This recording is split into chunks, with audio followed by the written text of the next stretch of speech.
오늘 이 아침 하나님께서 우리에게 주시는 말씀은 시편 51편 10절에서 12절 사이의 말씀입니다. 시편 51편입니다. 10절에서 12절 사이의 말씀입니다. 자, 제가 읽겠습니다. 하나님이여, 내 속에 정한 마음을 창조하시고 내 안에 정직한 영을 새롭게 하소서. 나를 주 앞에서 쫓아내지 마시며 주의 성령을 내게서 거두지 마소서. 주의 구원의 즐거움을 내게 회복시켜 주시고 자원하는 심령을 주사 나를 붙드소서. 아멘. 우리 하나님께 영광의 박수 올려드리겠습니다. 아멘. 어제 우리 권사님들이 나오셔서 아이고 많이 나오셨어요. 뭐 다 나오신 것 같더라고요. 그래서 귀한 김장을 해 주셨습니다. 너무너무 감사해요. 네, 너무너무 감사해요. 이번 겨울은 전혀 배고프지 않을 것 같습니다. 옛날 어르신들은 겨울만 되면 연탄 100장 들여다 놓고 김장 두둑하게 해놓으면 별 걱정 안 했다고 하지 않습니까? 그만큼 못 살던 우리 한국의 시절의 현태인데, 그래도 우리 권사님들 교회를 위해서 이런 귀한 일들 해주셔서 너무 감사합니다. 그런데 제가 어떻게 생각한 게 뭐였냐면, 우리가 이 육체를 위해서도 이 김장으로 준비를 하는데 과연 영적 김장들은 다 하고 계시는지 그게 궁금하더라고요. 성도 여러분, 영적 김장을 하고 계십니까? 적어도 몇 달 이상은 정말 충분히 하나님 앞에 설 수 있는, 은혜의 삶을 살 수 있는 그런 영적 김장이 여러분 10년 가운데 있냐라는 것이죠. 또 하나는 우리 권사님들이 이모 저모로 책임을 다하려고 하는 모습이 너무 감사한 거죠.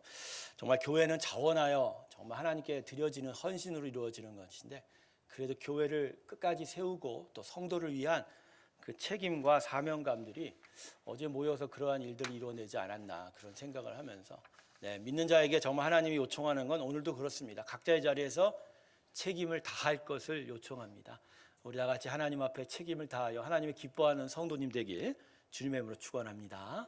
우리 기도하겠습니다. 하나님, 어제는 많은 권사님들이 나오셔서 하나님의 은혜 안에서 교회 성도를 위해 김장도 하였습니다. 하나님, 이런 일을 바라보며 과연 우리는 영적 김장도 하고 있는 건지요? 그리고 자기의 자리에 서서 책임을 다하는 자가 되어 있는지요? 하나님, 우리의 마음의 자세를 다시 고쳐 먹고자 합니다. 주님 앞에 다시 새롭게 시작되는 설립 3주년의 한 해를 바라보며 믿음으로 달려가는 우리 성도들 되게 하여 주시고, 오늘 말씀이 그 삶의 위로가 되게 하시고 또 격려가 되게 하시고 또 목표가 되게 하여 주시옵소서. 감사드리며 예수님의 이름으로 기도드립니다. 아멘. 오늘 설교 주제는 사람의 마음에 관한 겁니다. 여러분, 이런 말이 있죠. 매사는 사람 마음 먹기에 달렸다. 매사가 마음 먹기에 달렸다. 여러분, 이게요 그냥 뭐 한국 사람들의 고사성어가 아니고요, 불교에 있는 불경의 한 구절입니다. 일체유심조라는 얘기 들어보셨어요? 일체, 모든 일이, 오직 뭐로? 심조, 마음의 작용에 달렸다. 그러니까 모든 것은 오로지 무엇이 만들어낸다? 마음이 만들어내는 것이다. 이게 불교 화엄경의 중심 주제이기도 합니다. 오늘 여러분 그거 기억하라고 하는 거 아니에요. 일체유심조, 이 모든 일이 마음 먹게 달렸다라는 예화로 자주 사용되는 이야기가 있죠. 우리 여러분 신라시대 고승 원효 대사 아시죠? 대사라기보다는, 그죠? 일찍이 당나라 유학길에 올랐는데 가는 도중에 산에서 길을 잃고 바위굴에서 잠을 잤다고 하지 않습니까? 근데 한밤중에 목이 말라서 자기 위편을 더듬어 보니 한 그릇에 물이 있어서, 그죠? 그 갈증난 목에 그것을 마셨더니 아주 시원하게 잤다고 하죠. 근데 아침에 일어나 보니까 자기가 마신 것이 뭐라고요? 해골바가지에 고인 빗물이었다고 하지 않습니까? 이때 원효가 모든 이치가 생각하기 나름이다라는 걸 깨닫고, 그렇죠, 공부 더 하러 유학할 필요가 없다는 것을 알고 신라로 다시 돌아왔다라는 그런 예화가 있지요. 여러분은 이 일체유심조라는 말을 어떻게 생각하십니까? 사람 일이 마음 먹기에 달렸다. 여러분, 맞는 얘기일까요? 모든 일이 사람 마음 먹기에 달렸나요? 네, 한 가지는 맞는데 한 가지는 틀렸습니다. 자, 먼저 무엇이 맞는가? 한 가지 맞는 것은 사람의 마음에서부터 사람의 일이 시작이 된다라는 그러니까 사람의 마음에서 사람의 모든 일이 시작이 됩니다. 손발이 먼저 움직일 수 없고 입술의 말이 먼저 말을 지어낼 수가 없죠. 그 모든 일은 어디서부터 시작이 된다? 마음에서. 마음에서부터 몸의 손발이 움직여가는 거고 마음에서 말을 만들어내는 것이죠. 이런 점에서 세상의 지혜들이나 성경의 가르침 둘 다 사람 마음의 중요성을 인정합니다. 그냥 사람의 행복은 어디서부터 나온다라고 말할 수 있어요? 마음에서부터 나온다, 출발한다 이렇게 말할 수 있는 거죠. 그래서 사람에게 중요한 것은 다른 육체가 아니라 뭐라? 마음인 거죠. 심령인 거죠. 그래서 사람의 인생은 마음이다라고 이렇게 이야기할 수 있습니다. 그래서 사람이 마음 먹기에 달렸다라는 건 이 점에서는 맞는 거예요. 어떤 마음을 먹느냐에 따라서 또 어떤 마음을 가지냐에 따라서 사람 인생이 달라지게 되는 것이죠. 자, 그러면 반대로 한 가지 틀린 건 무엇일까요? 그건 사람의 마음으로는 아무 일도 이룰 수 없다는 거죠. 네, 다시 반복합니다. 사람의 마음으로는 아무 일도 이룰 수 없어요. 자, 좀 더 분명하게 말하면 사람의 가진 기본 마음으로는 어떤 선한 일도 이룰 수 없다라는 거예요. 아무리 마음을 고쳐먹어도 사람이 기본 바탕이 잘못돼 있어서 그 잘못된 것을 암만 고쳐먹어도 그냥 잘못된 거예요. 그러다 보니까 선을 이룰 수가 없는 거예요. 그러니까 이 점에서는 사람이 마음먹기에 달렸다라는 말은 틀린 거죠. 자, 오늘 본문으로 돌아갑니다. 다윗이 지은 시의 일부분이죠. 자, 오늘 본문이 기록된 이 시편 51편은 다윗의 그 유명한 밧세바와의 간음 사건이 배경이 됩니다. 다윗은 이 밧세바의 간음 사건으로 간음뿐만 아니라 살인의 죄도 저질렀지요. 밧세바의 남편 우리아를 최전방으로 일부러 고의로 보내서 그가 죽도록 조장하였죠. 그리고 결국 이 큰 죄가 저질러짐으로 말미암아 하나님께서는 선지자 나단에게 다윗에게 찾아가라고 말씀하셨고 선지자 나단은 다윗을 찾아와서 아주 엄중한 책망을 하게 되지요. 그리고 나단 선지자 이 엄중한 책망을 통해서 다윗은 하나님 앞에 통일 자복하게 됩니다. 이때 다윗이 이렇게 하나님께 고백하였다고 합니다. 내가 주께 대하여 범죄하였나이다. 여러분, 이 고백이 너무 귀한 것은 내가 사람에 대해서, 내가 저 밧세바와 우리아에 대해서 죄를 범했다 이렇게 얘기 안 해요. 그가 누구에 대해서 범죄하였다고요? 하나님 앞에서. 그러니까 자기의 총체적인 타락과 부패를 하나님 앞에 고백하고 있는 거예요. 자, 그리고 나서 자신의 마음을 돌이킬 수 있도록 하나님께 간구하는 일이 오늘 본문에 기록되어 있는데 오늘 본문을 보면 다윗의 간구에 뭔가 특이한 부분이 보입니다. 자, 오늘 본문 말씀 10절과 12절 다시 한번 보세요. 자신의 마음을 새롭게 해달라는 그 간구로 채워져 있어요. 그런데 다윗의 간구가 단순히 자신의 마음을 새롭게 하고 싶다의 내용이 아닙니다. 이 본문 말씀을 좀 더 자세히 읽으세요. 자, 10절 상반절을 보십시다. 제가 다시 읽어드릴게요. 하나님이여 내 속에 정한 마음을 창조하시고. 자, 뭐라고 하죠? 정한 마음을 어떻게 해달라고요? 창조하시다. 여러분, 이 창조해달라고 하는 다윗의 이 간구가 어떤 의미를 담고 있을까요? 자신의 마음을 새롭게 하고 싶다라는 마음을 좀 더 문학적으로 세련되게 표현한 것일까요? 하나님 내 마음을 새롭게 해달라 주십시오. 내 마음을 그러니까 창조해 주십시오. 이렇게 한 표현일까요? 아닙니다. 창조하소서라는 마음은 다윗의 다른 의미가 들어가 있는 거예요.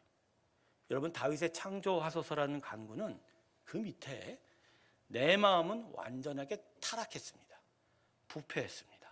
썩었습니다라는 고백을 포함하고 있는 거예요. 그래서 내 마음으로는 다시 새롭게 마음을 마음을 먹어도 또다시 이런 죄악을 범할 것입니다. 그러니 나에게 오셔서 새 마음을 아예 공급해 주십시오. 할렐루야.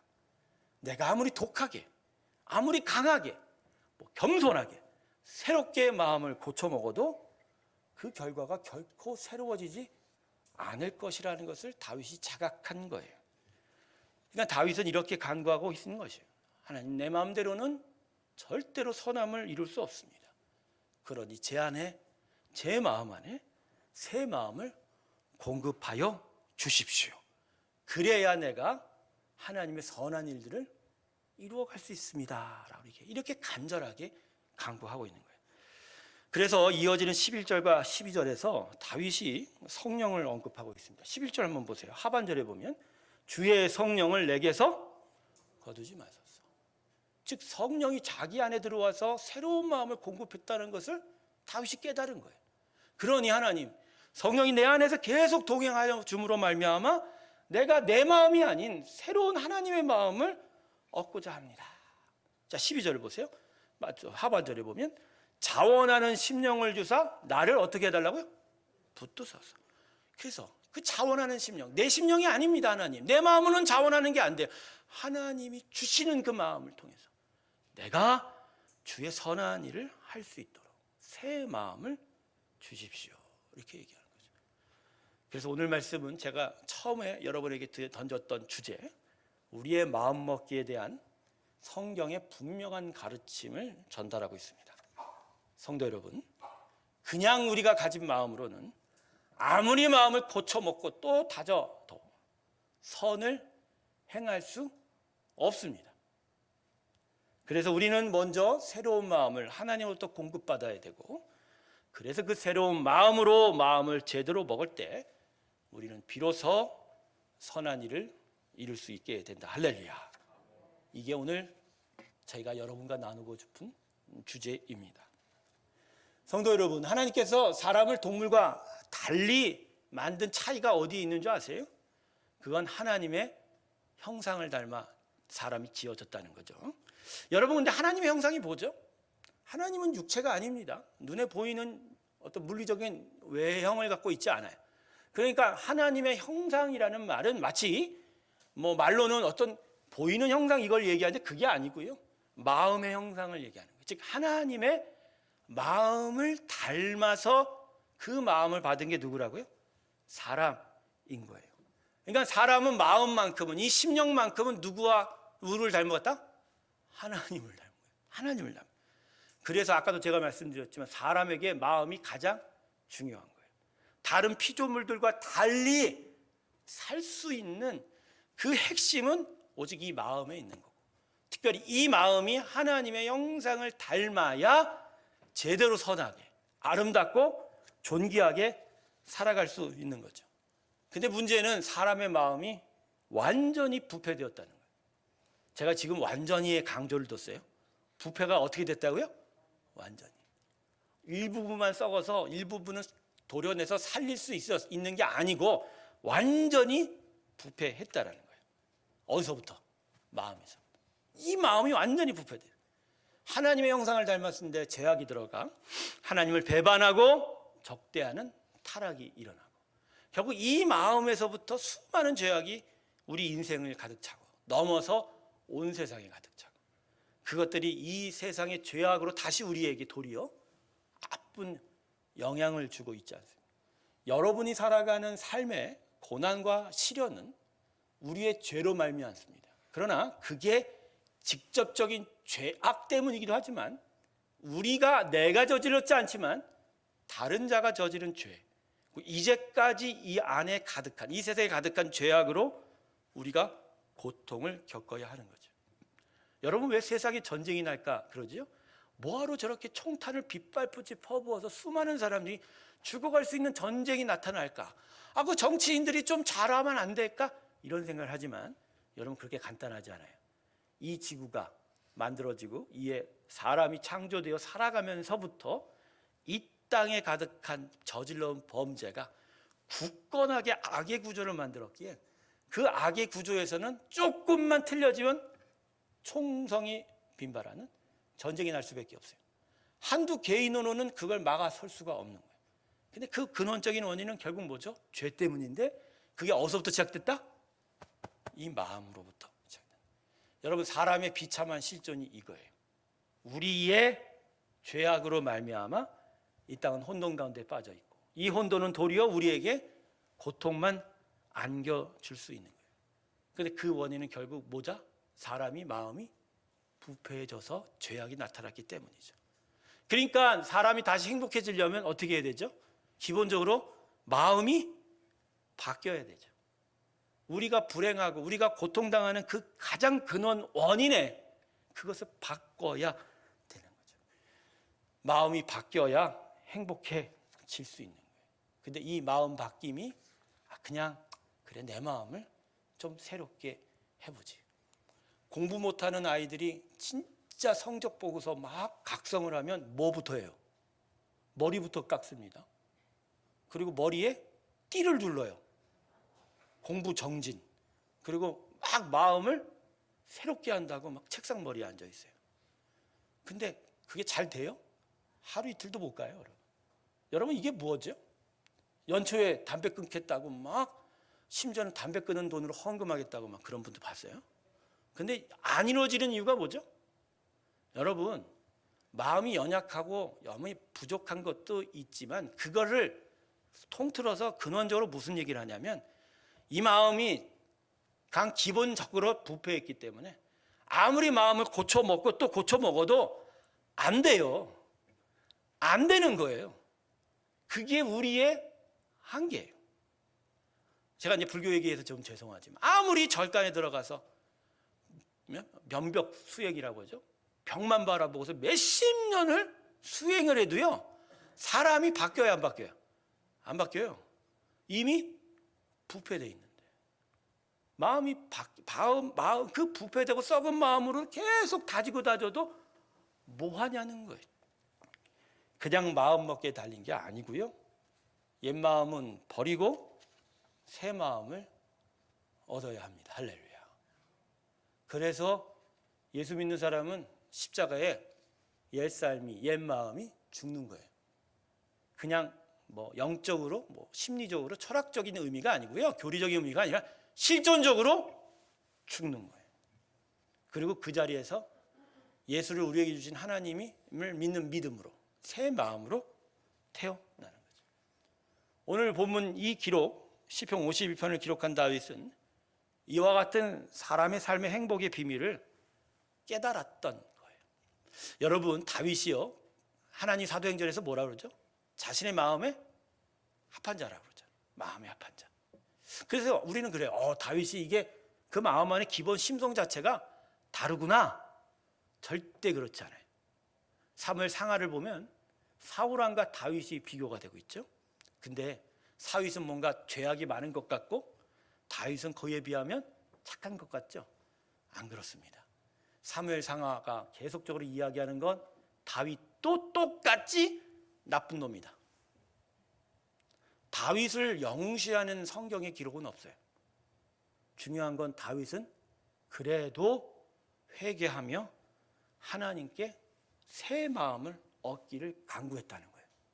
그래서 하나님의 형상을 닮은 그 귀한 마음이 그에게 있었기에 하나님은 다윗의 죄악과 그의 허물을 보는 게 아니라 뭘 봤다? 하나님의 형상을 닮은 그 마음을 봤다. 할렐루야. 여러분 오늘 하나님이 우리의 예배를 받으시는 건 우리가 하나님 정말 예배하기 원합니다에 우리의 그런 어떤 인간적인 이야기를 하는 게 아니에요. 여러분 안에 예수 그리스도의 보혈로 말미암아 임한 성령의 인도하심과 그 성령이 우리 안에서 새롭게 하나님을 예배하게끔 만든 그 마음을 보시고 임하신 거예요. 만일 단 하나의 죄악조차도 결코 간과하지 않는 하나님의 분노가 임했다면 오늘 이 자리에 있는 우리 모두는 여기서 즉결심판입니다. 제가 좀 험한 얘기해서 죄송합니다. 즉 죄악이 가득 차 있다라는 거예요. 그럼에도 불구하고 우리 죄악을 보지 않고 뭘 봐요? 예수의 보혈을 크게 보시고 그 안에서 새롭게 태어난 새로운 마음을 허락한 그 마음을 보시고 우리에게 함께 하시는 거예요. 바로 이걸 다윗이 깨달은 거예요. 자신의 수많은 죄악을 보면서 자신의 마음만으로는 할 수 없음을 알고 그러기에 언제나 하나님 앞에 나와 간구했던 제목은 바로 자기 마음이었어요. 시편의 수많은 다윗의 간구를 보세요. 그 중에는 죄인들의 자신을 쫓고 핍박하려는 악인들의 꾀를 물리쳐달라고 악인들의 공격에서 자기를 보호해달라는 강구도 있지만, 그러나 언제나 마지막엔 자기 자신을 봅니다. 자기의 외형, 자기의 외양, 자기의 환경, 그걸 보지 않고 자기의 뭘 봤다? 마음을 봤다. 하나님, 내 심령이, 나의 마음이 온전히 하나님을 쫓게 하소서. 하나님의 귀한 마음으로 하게 하소서. 그러니까 다윗이 깨달은 인생의 행복의 비밀은 언제나 마음에 집중했다는 거예요. 돈도 아니고 명예와 힘도 아니고, 즉 자신의 삶은 어디에 놓여져 있다? 마음에 놓여져. 여기서부터 참된 행복, 그 복이 있음을 다윗이 깨달은 거예요.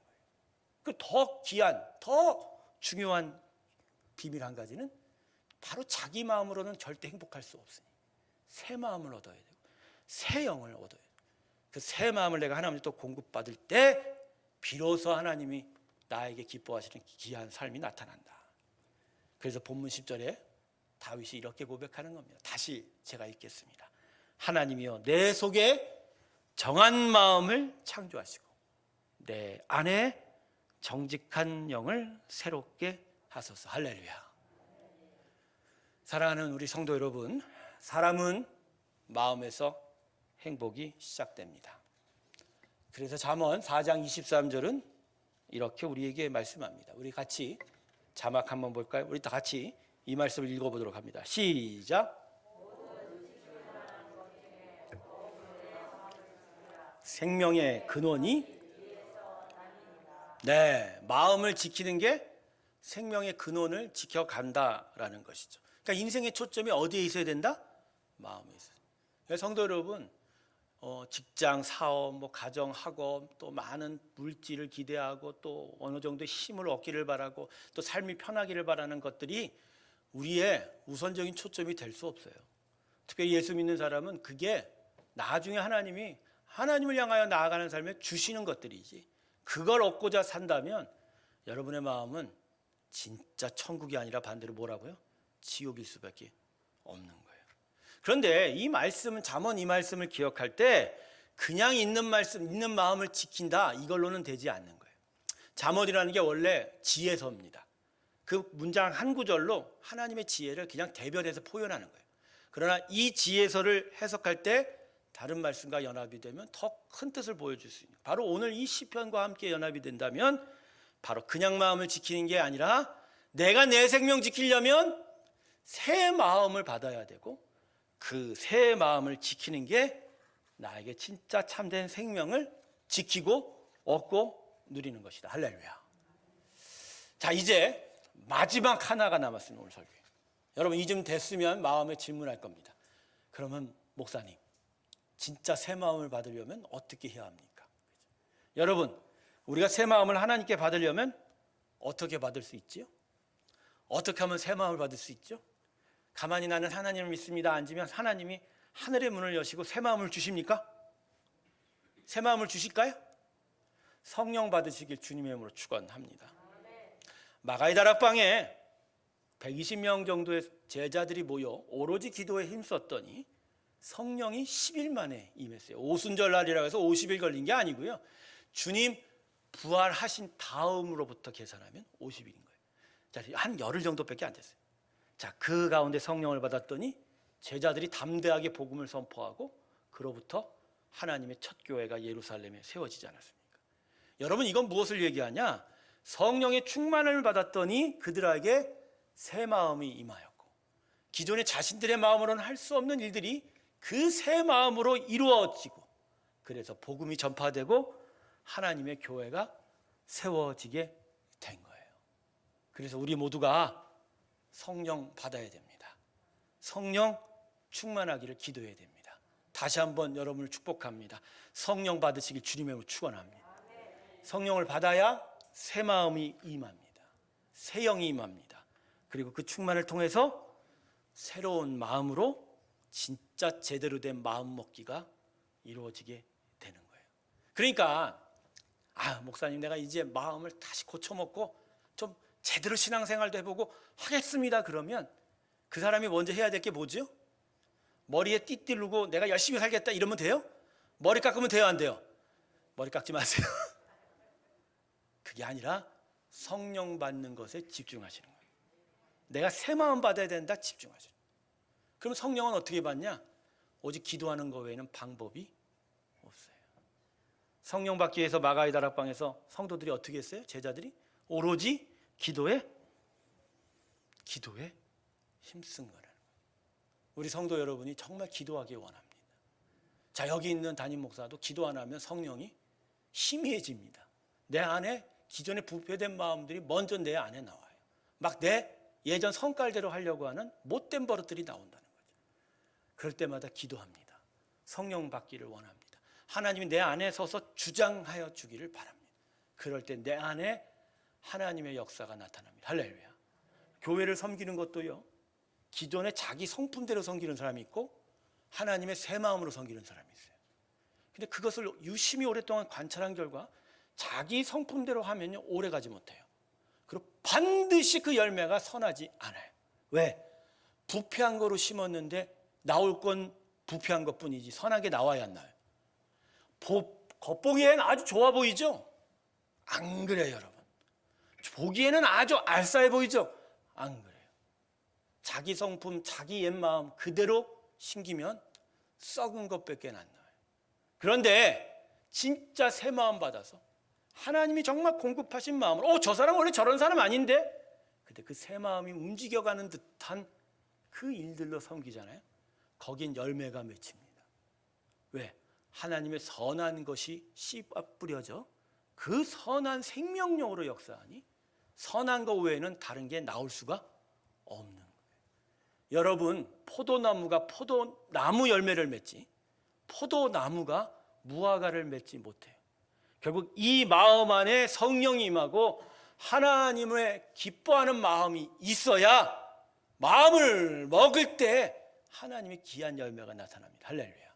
그냥 성령 받지 못하고 기도하지 못하고 그냥 자기가 하던 성격대로 하잖아요. 보기엔 좋아 보이죠? 아니요. 아무것도 안 열려요. 오히려 거기엔 더 큰 아픔과 고통이 따라올 때가 참 많다라는 거예요. 예수를 믿는다고 다 행복하지 않습니다, 여러분. 예수를 다 믿는 것 같지만 다 행복하지 않아요. 그건 예수를 통하여 우리 마음에 일어나야 하는 것이 예수를 믿는 우리 모두에게 다 일어나지 않기 때문입니다. 예수를 믿으면 일어나는 일이 뭔지 아세요? 복 받는 게 먼저 아닙니다. 진짜 참된 복은 오히려 예수를 믿으면 이 마음에서 우선적으로 일어날 일이 나타나는 거예요. 뭐가 나타나죠? 마음이 바뀌는 거예요. 자, 예수 믿으면 먼저 뭐가 나타난다고요? 마음이 바뀌는 거예요. 마음이 바뀌는 것보다 진짜 새로운 마음을 품게 되는 거죠. 근데 교인들이 이 예수를 믿어서 마음 바뀌는 것에 관심보다는 딴 것에 관심을 가져요. 외양에 관심을 갖는 거죠. 내 상황과 내 조건이 변하기를, 내가 더 많은 것을 얻어가기를, 그러니까 먹을 것, 입을 것에 복 받기를 더 원하는 거죠. 여러분, 다시 한번 말씀드립니다. 교회와 성경은 이런 복을 여러분에게 말씀한 적 한 번도 없어요. 성경은, 교회는 이 마음이 새롭게 되어 여기로부터 하나님의 새로운 생명의 나무가 나타나고 거기서부터 새로운 삶의 질서, 새 마음을 깨달아 하나님의 기뻐하는 일들이 나타나는 게 먼저예요. 그럴 때 이 세상이 변하고 우리의 삶의 조건도 따라 질서가 변하게 되는 거고, 그럴 때 오히려 세상의 핍박과 압박 속에 고난도 당할 수 있다는 것이 성경의 가르침인 거죠. 그러나 그 마음이 바뀐다면 복을 보고 행복을 보는 관점 자체가 다른 거예요. 상황이 좋아져야 행복하고 편안해야 행복한 게 아니라 불편해도 내 마음 안에 선한 것이 있을 때 행복한 거예요. 할렐루야. 어제 김장 하실 때 권사님들 그러셨을걸요? 아니, 나 평균 연령 75세예요. 이런 양반들이 나와갖고 김치를 한대. 내가 촉으로 그랬어요. 안 했으면 좋겠다고. 사서 먹지. 근데 와서 하셨어요. 15분이 넘게 오셨어요.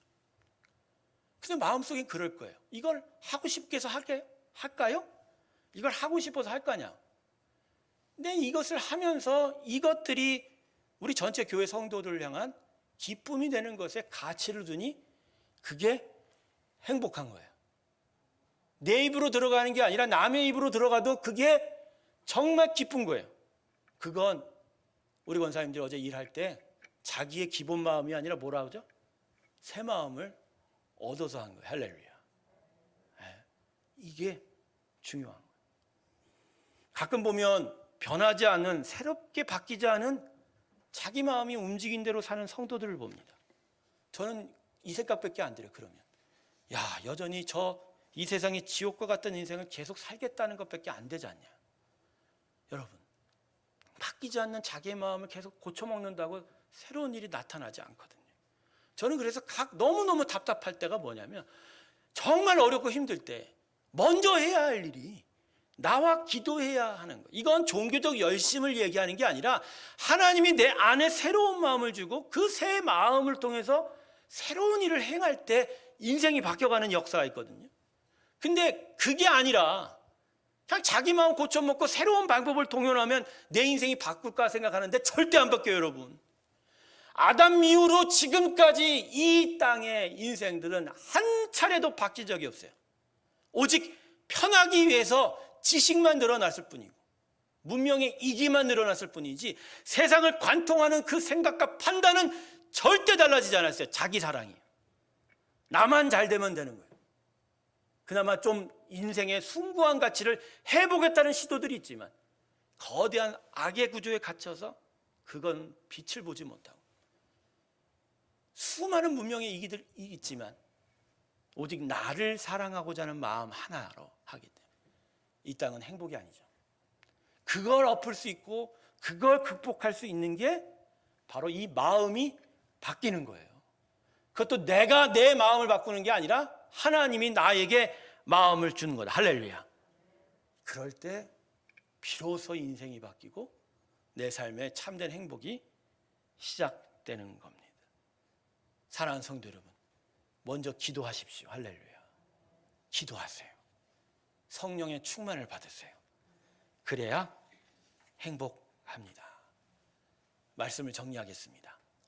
자기 마음대로 사는 일이 없길 주님의 이름으로 축원합니다. 우리 마음은 그 자체로 완전하게 부패했습니다. 상했습니다. 삐뚤어져 있어요. 그래서 이 부패한 것으로 무엇을 해도 썩을 것 외에 나타날 게 없어요. 그래서 자기 마음을 아무리 고쳐먹어도 될 일이 없어요. 사람의 인생은 그냥 자기 마음 먹기에 달린 것이 결코 아니라는 거죠. 그러기에 성령의 충만을 통해서 새 마음을 하나님으로부터 받기를 주님의 이름으로 축원합니다. 새 마음 받으시길 주님의 이름으로 축원합니다. 그래서 여러분, 우리 교회 표가 뭐죠? 새 영, 새 마음을 받으라. 그래서 새로운 인생이 되는 것. 그게 성경이 우리에게 주신 표고 성경이 우리에게 가르치신 행복한 인생을 향한 지혜가 되는 것이죠. 성령 충만하기를 위하여 계속 기도하시길 주님의 이름으로 축원합니다. 기도하겠습니다. 아버지 하나님, 오늘도 우리와 함께 하시니 감사합니다. 내 마음 먹기에 딸리지 않았다는 것을 깨닫습니다. 기도하며 성령 충만하게 하여 주시옵시고 새 마음을 주소서, 정한 마음을 창조하여 주셔서 하나님을 향하여 나아가는 귀한 인생이 되게 하여 주시옵소서. 감사드리며 예수님의 이름으로 기도드립니다. 아멘. 우리 다 같이 540장 부르면서 봉헌 드리겠습니다.